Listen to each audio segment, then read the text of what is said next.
massive numbers of people in this country that are educated. They're going to be storming the state houses, and there's going to be a tremendous amount of unrest associated with all this. The federal government needs to take control of it, not the state. I don't think we should spend the money to fix what has rightfully been created by the federal government in the way they've done it. I think so. From the administration here with back to speak. So that's why I think it's not a good idea.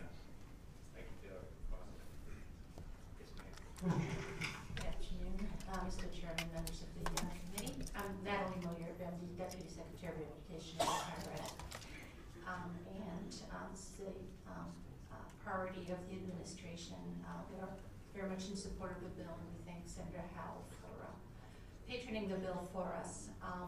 In a nutshell, I will say that these student loan servicers are not the lenders, so the folks who are actually doing the administrative portion of this process. So they're at the back end, they're the ones who do the billing, the collecting, answering questions that borrowers may have. So they're not at the front end. Those aren't the banks that are making the loans. They're not the federal government that's issuing the loans. Those are the folks who are at the back end, and they are under federal regulation. There is a federal entity, the Consumer Financial Protection Bureau, that regulates these folks. However, they pay most of their attention on the large servicers.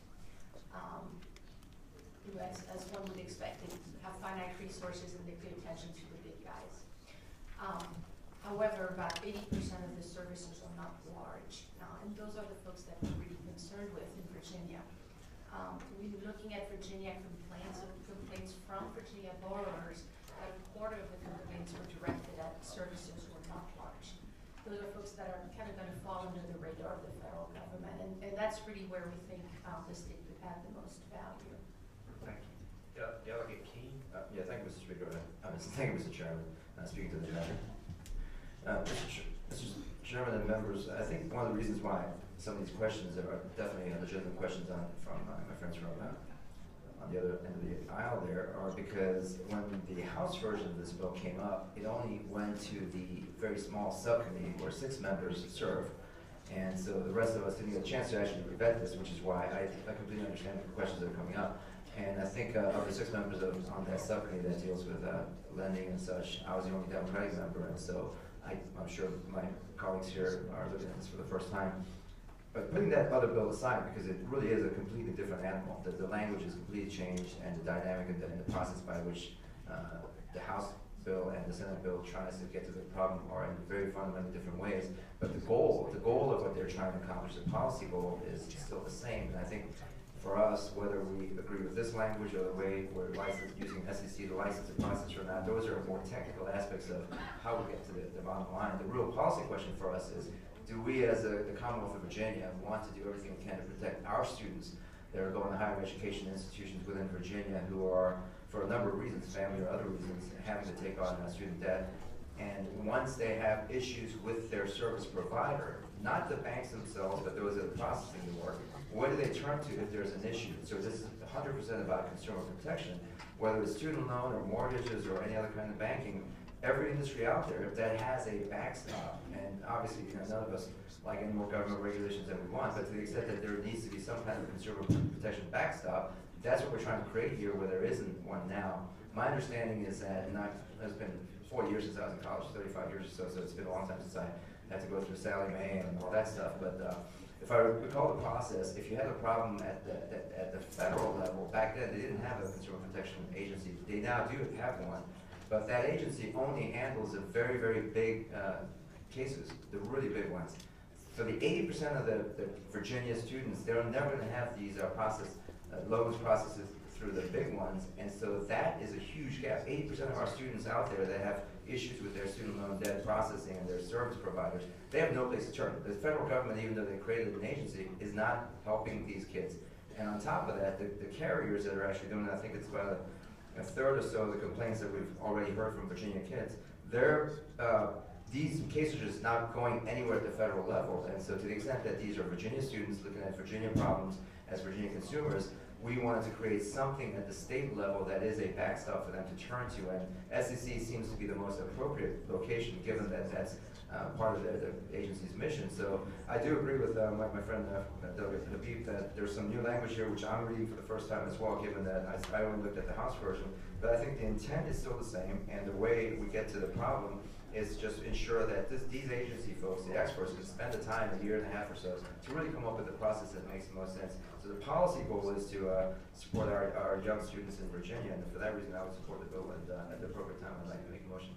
And I will say that it has been a work in progress. I mean, I know that from the House bill to this bill, there's changes, but there has been a lot of movement on that in response to Delegate King.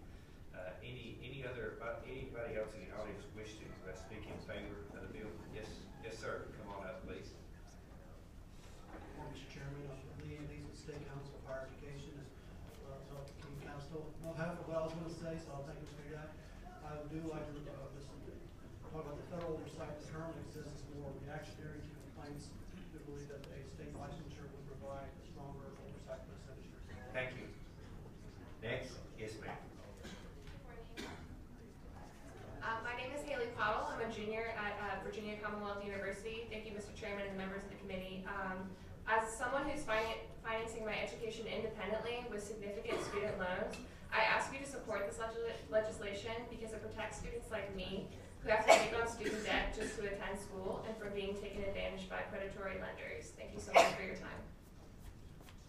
Yes, sir. Mr. Chairman, Jared Calfee, Virginia 21. We would like to offer our strong support of this legislation, and we've been reached out to by a number of our student members who are also strongly in support of the legislation.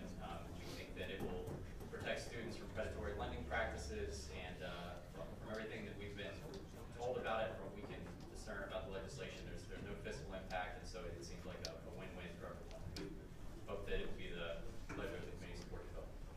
Yes. Cindy Kirby, I'm with the Virginia Education Association. Many of our teacher members are straddled with student loans, and they've asked us to support this bill.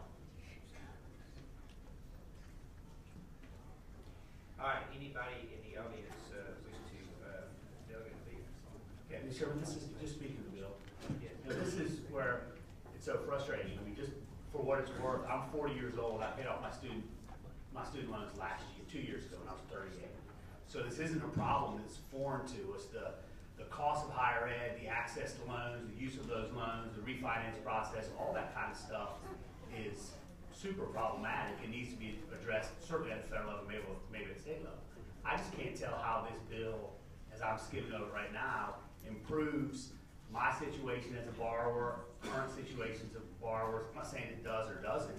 And so, again, not from an insensitivity to the issue. I'm not sure if I go so far as to say we're yet in the bubble that Posse's pointing out, but I mean, it's a huge portion of our current debt load is carried in student loans. No question, it's an issue. I just can't vote for the bill notwithstanding that. All right. Anybody? Okay. Yes. If I just might, because I didn't go into this previously, but what we're trying to do is protect the borrowers. And what this will do is require the servicers to meet certain standards. They have to have a sound financial condition. They have to conduct their business honestly, fairly, equitably, carefully, and efficiently. And the people who are operating the company have to be qualified and of good character.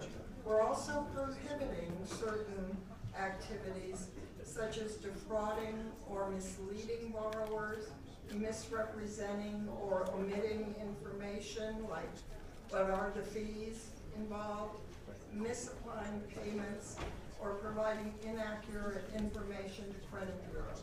It's really designed to protect the borrower. But some of that already be covered under the Consumer Protection Act. Some of the fraud or anything like that. I was just wondering if it would be.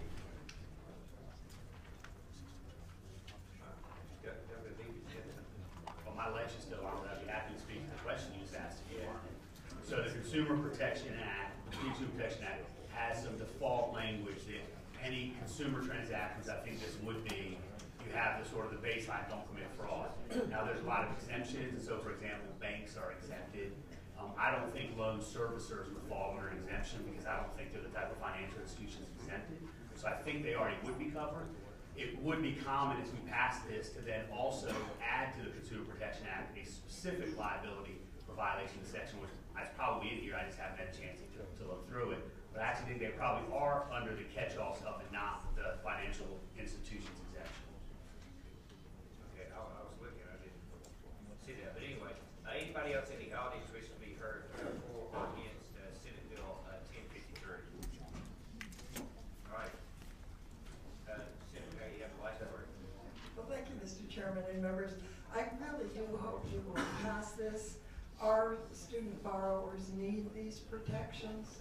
They're not getting them. The federal government is not stepping up, not surprisingly. With over 80%, as Delegate Keene said, of the complaints not being investigated. We need to provide this protection to our students and our young people who are trying to pay off their debts.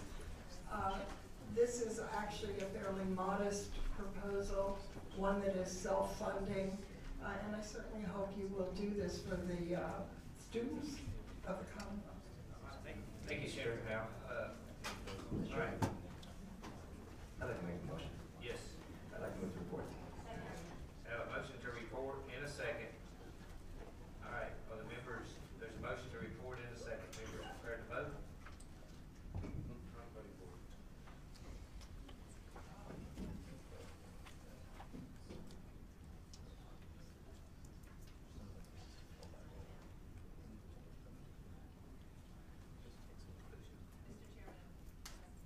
I am too. I am too. I'm having the same problem you are.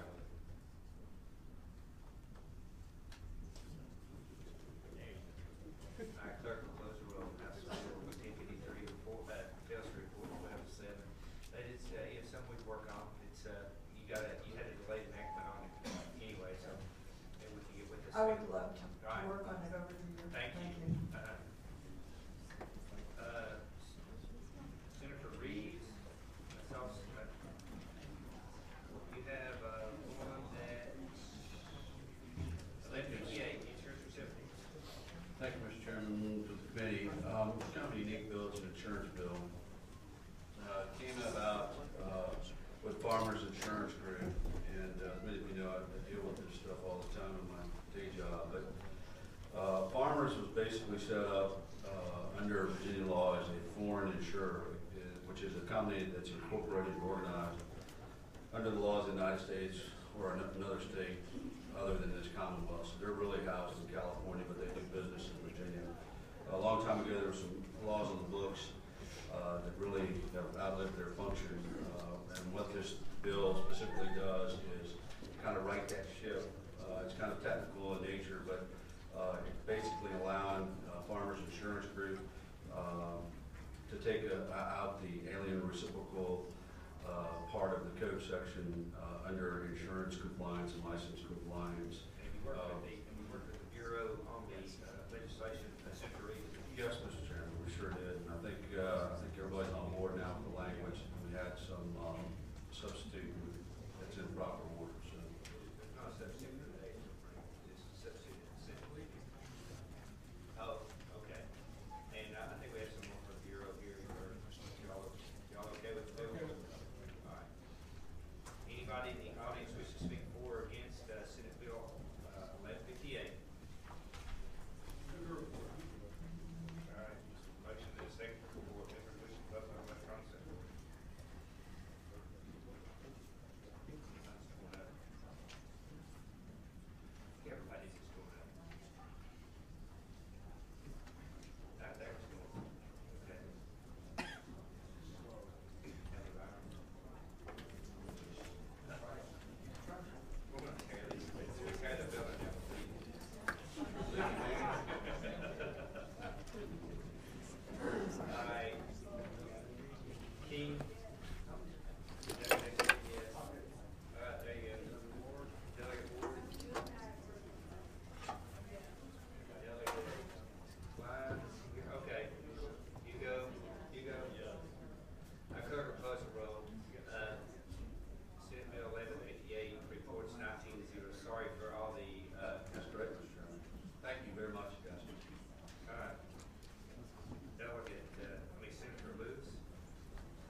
starting on line 28, on line 25, as to what functions, limited physical functions, would enable the commission to award this. This does not mess with the cap. This is within the $42,000 cap, and we did some considerable wordsmithing with this starting last year to try and make sure it's narrowly tailored to situations where He worked with the insurers and. they do not object to it. They will not stand here and tell you they support it, but they don't object. They don't object to it, okay. And we work with them on the language too. But you did not mess with the cap? No, absolutely not. Okay. And, this is the workers' compensation commission to make that award. You got anybody that wishes to speak? You can make that award. There's somebody here. Yes. Yeah. That's right behind you. On the friend. Mr. Chairman, Yes. Harper from PCLA. This is a very small change. Several years ago, 2011, the bill was modified. The statute allows modifications like beds, ramps for wheelchairs, things like that. Several years ago, it was modified to include modification of vehicles. So if you had a gentleman who's in a wheelchair, you could have a van modified with a wheelchair access. The problem with that is if you have someone who doesn't have a vehicle that can be modified. If you own a Honda Civic and from your work accident, you have a wheelchair, you can't modify that. So the very small change doesn't increase the cap. It just allows those persons with the commission's approval to modify, instead of modifying a vehicle, to use the money to purchase a vehicle that can be modified to fit that. Thank you. All right, anybody else in the audience wish to be heard for or against, Senate Bill, 1201? Committee operates on motion report. Have motion report in a second. Any more discussion? Members wish to vote on electronic vote board.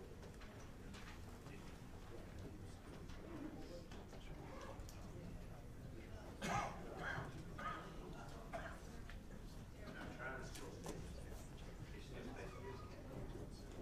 How about this? Okay, there you go. Margaret? Okay. You go. All right. Now, Senate Bill 1201, report 18-0. Mason, Mr. Mason, sorry. You have, Mr. Chairman, Senate Bill 1136. 1136, all right. So, Mr. Chairman, in the day and age of traveler's checks or money orders, if you put $100 into traveler's checks, you just have to have $100 somewhere to cover it when it's cashed in. You come back from vacation, you throw it in your dresser drawer, and you never use it again. There's generally accepted accounting procedures that allow you to write off that collateral after a period of time. This bill affords that same opportunity to store value cards or prepaid cards. Because today that I give you your traveler's checks, I'm giving you a stored value card.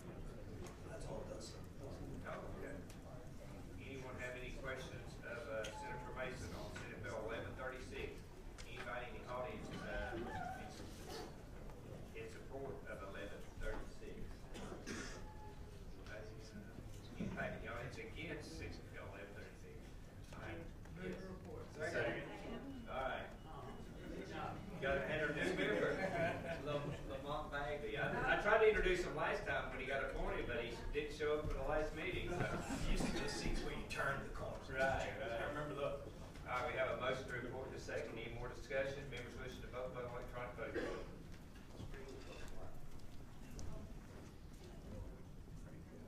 Yeah, I worked that out. All right. Delegate Marshall. All right. All right. Senate Bill 1136 reports, 19-0, thank you. Thank you, Mr. Chairman. Senator Sasslaw? Yes, Sasslaw? 1473? Is there a? Not a substitute. Okay. All right, Senator Sasslaw, Senate Bill 1473, undergrounding distribution lines. Right, this, Mr. Chairman and members of the committee, those of you who remember back, 2014, I don't think anything is correct because I can't remember what I did the day before, but anyway, I put in a bill that allowed Dominion to begin undergrounding, their wires, ultimately, all across their service territory. And, for years and years, and this was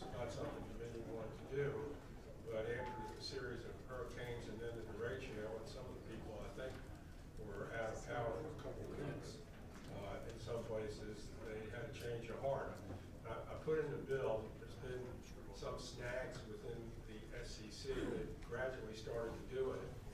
And it's working out well, but what's changed, the basic bill's not changed, but what it's going to do is, they're going to go about it this way. They're going to take 20% of the lines have had outage, at least an average over the last decade of 9 outages.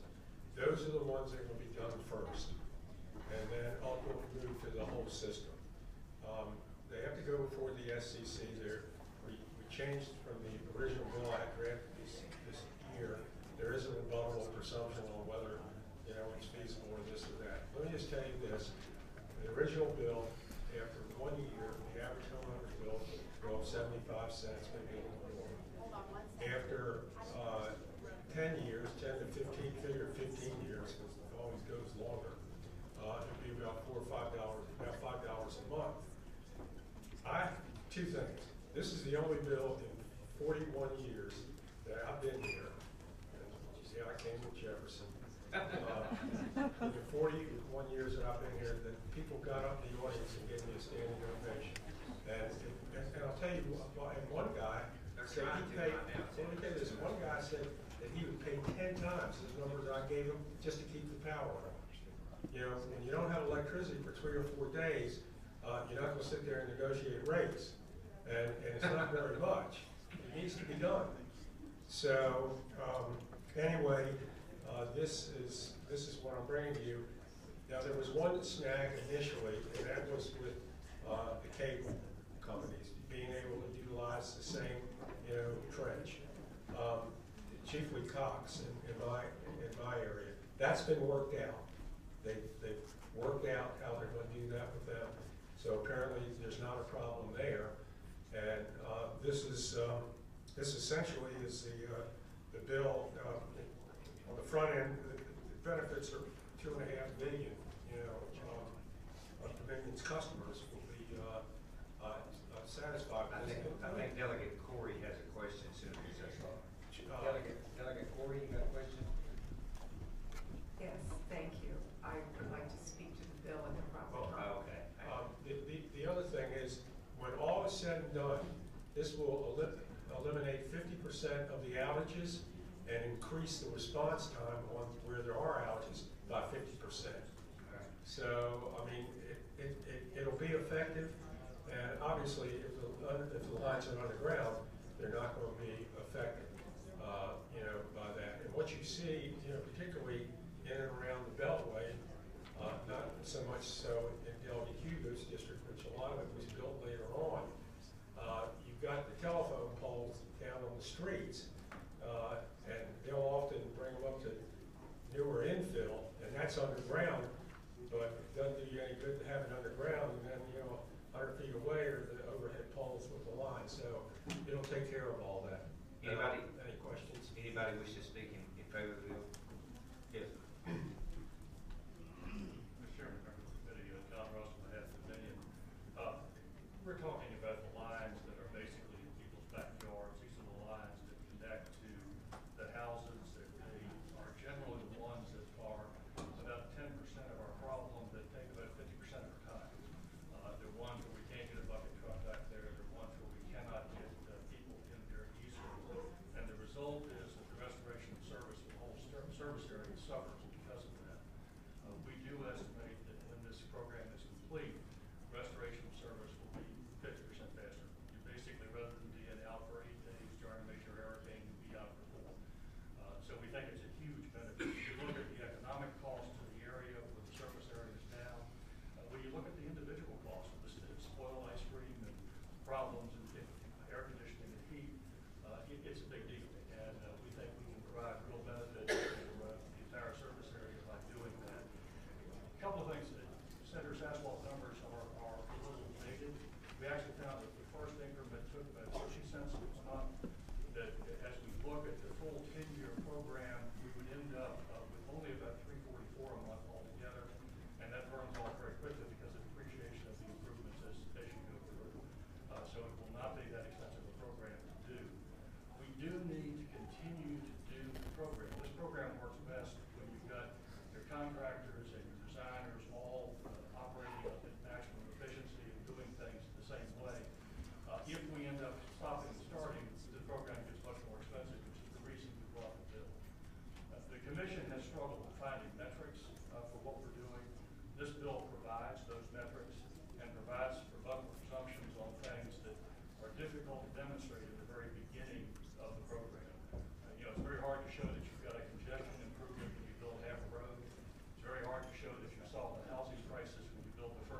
apartment building.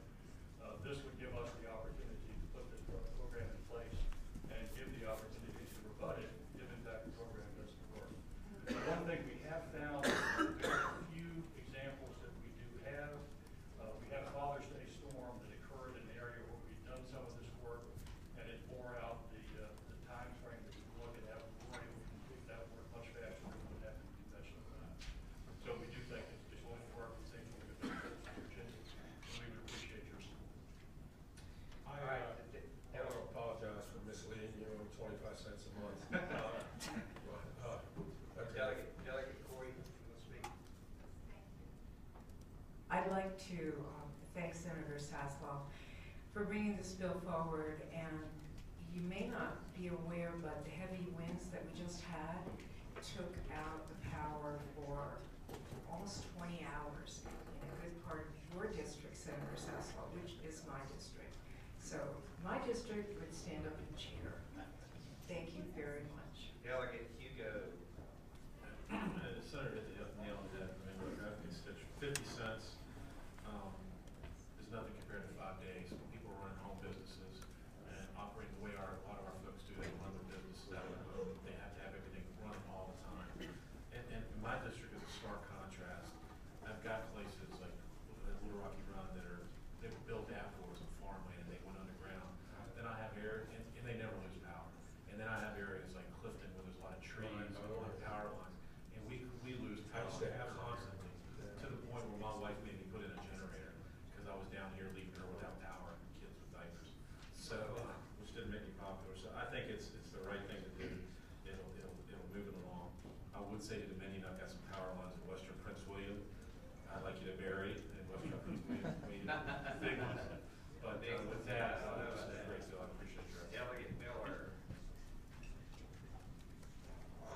Mr. Chairman, I have one of the municipal electric providers in the state, and it's the city of Manassas. I've been there for almost 17 years now. I can count on one hand the time my electricity's on it, because almost their entire system's underground. Literally, it's 17 years, I can count on one hand, and when it does go out, I think once it's been longer than an hour. So where you can do it and where you can do it affordable, it is well worth it. Anybody else in the audience or on the committee? Anybody else in the audience have anything to say on Senate Bill 1473? Mr. Chair. Yes. Being that I'm from an area which often loses electricity, especially during the summertime, this is a bill that I would encourage members to support. Once a hurricane comes through, we're out of electricity for months. Okay. Do I have a motion? Have a motion and a second to report. Members wishing to vote on electronic voting board.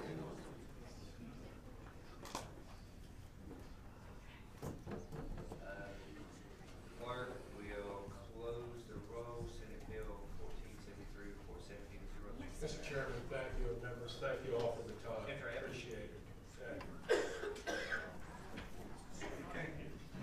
Have a Senate Bill 1258, sir. 1258. Good afternoon, members of the committee and Mr. Chairman. This bill has to do with energy storage and taking the existing solar energy development authority and adding in the charge to energy storage. And energy storage is an important technology needed not just for green energy, but for other energy as well, to create a more resilient and reliable grid, create jobs, lower energy bills, and help secure energy future. It is also important for green energy because it's not going to mature without energy storage. The potential is great. Other states are investing in solar and storage. Our colleges and universities, both public and private, have substantial expertise in energy policy, and other states are working on storage. This bill is supported by Dominion Energy, Northern Virginia Technology Council, the Air Conditioning, Heating, and Refrigeration Institute, and the Sierra Club. Basically what it does is it just adds energy storage to their charge and adds some additional non-legislative members for that. This is already existing authority. That's right. Mr. Chairman. Yes. Who created the authority? Whose bill was it? Delegate Tim Hugo, who I tried to reach about this. Could you change your cell phone number on me?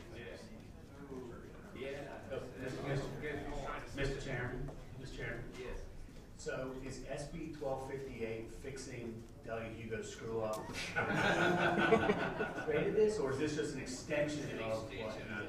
This is taking his excellent idea and just building on it a bit. All right. Anybody in the audience wish to speak for Senate Bill 1258? Yes. Mr. Chairman, members of the committee, Catherine Bond of Dominion, as Senator Evans said, we do support this legislation. In the interest of full disclosure, I sit on the Solar Development Authority also, and we've entertained the idea of energy storage, but have stopped ourselves on several occasions because it's not under the current purview of the authority. It certainly makes sense to couple those two conversations. Chairman Josh Levy of the Northern Virginia Technology Council. We agree with expanding the charter of this authority. It makes a lot of sense. We encourage you to pass legislation. All right, thank you. Anybody against Senate Bill 1258? All right. Have a motion to report in a second.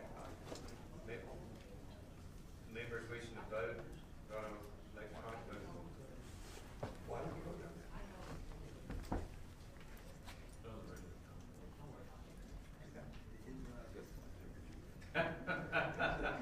There's an overreaction. Yeah. Hugo's passing. All right, Senate Bill, clerk close roll, Senate Bill 1258 reports 15-2. Thank you. Thank you. Senator Daines?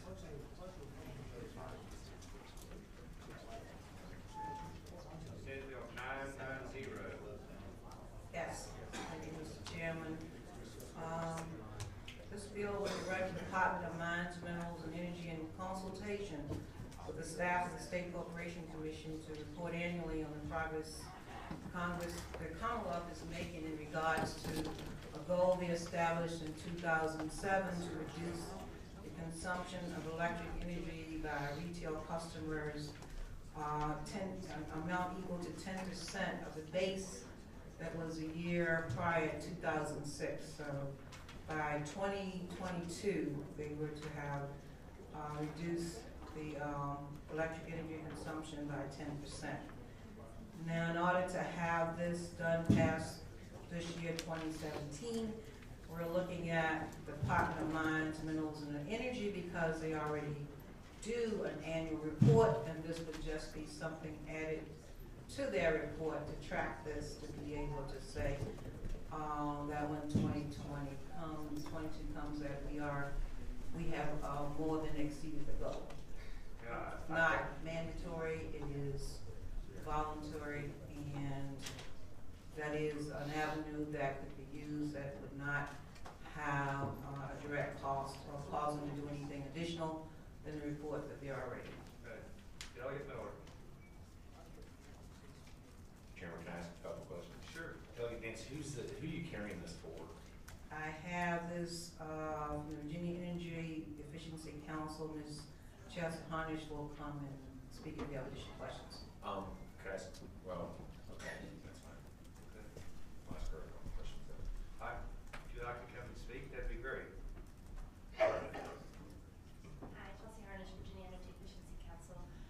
Basically what this bill does, this is actually a bill that passed this committee and the full House last year, and then it didn't make it past the Senate. This year, Senator Nance is carrying it for us. It's really just a progress reporting bill, so obviously this is a voluntary standard that we have, making sure that voluntary goal to reduce energy consumption 10% by 2020. For the last 2 years, the Department of Mines, Minerals, and Energy has been tracking our progress on this goal through the Governor's Executive Committee on Energy Efficiency. So beyond this year, when the funding for that body runs out, we just want to make sure that the agency continues to track the progress of the voluntary standard, and that they're just doing so as part of a report that they are already required to make. So why does it have to be done legislatively? Well, it just. Yeah, why can't they just do it? Why do we have to have legislation? Sure, it's a good question. And they already have a report that they need to submit, so we just are asking that it's included in the report that they already submitted. Okay. All right.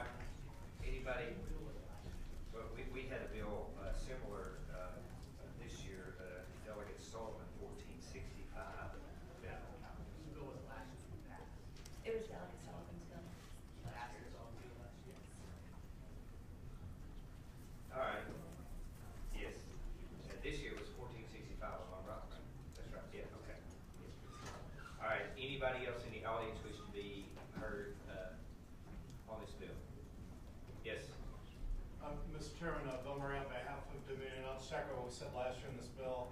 It's not changing the goal that was set forth in the bill, because it's amending an enactment clause from the 2007 Act. It looks like it's a lot of new language. Right. All it is new is the reporting requirement. To answer Delegate Miller's question on why do you need a legislation, you don't necessarily need it in legislation, although I can tell you it's much more likely that this information will be reported on a routine basis if it's a legal requirement. And we think that in the spirit of transparency, this is a good idea, just to see how we're doing against that goal. Delegate Miller? The Dominion favors the bill. Yes, sir, we're in favor. You were no. All right, anybody else in the audience wish to be heard for or against? Senator Daines, you have the last word at the end. I'd ask that you pass this bill. Thank you. Do we have a motion? Have a motion to report in a second. Members wishing to vote? Vote on electronic voting board. Hold on a minute.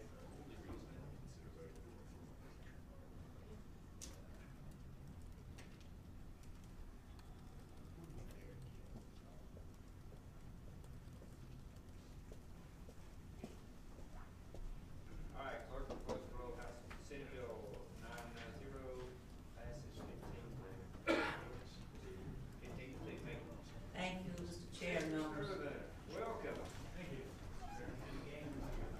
Yeah. Get in the game. 1074. 1074. 1074, Mr. Chairman, is a very simple bill. It is a cleanup of a bill that was passed last year and signed into law. That bill had sought to make clear that AAA and auto clubs were not considered insurance. It turns out that that was not done as clearly as it could have been done. And so this bill is a cleanup bill to finally clarify that in fact AAA and auto club is not insurance. Was there any opposition to your bill? No, sir. The other body? Reporting it, sir. Mr. Chair? Is there any opposition to the bill here? I was just wondering if Doug Gray might think this is insurance or not. I know that Doug Gray's here. Oh, he is. Oh, there he is. Oh. Okay. This is a mandate, is it? All right. Move report in a second. Members, we should vote on electronic voting board.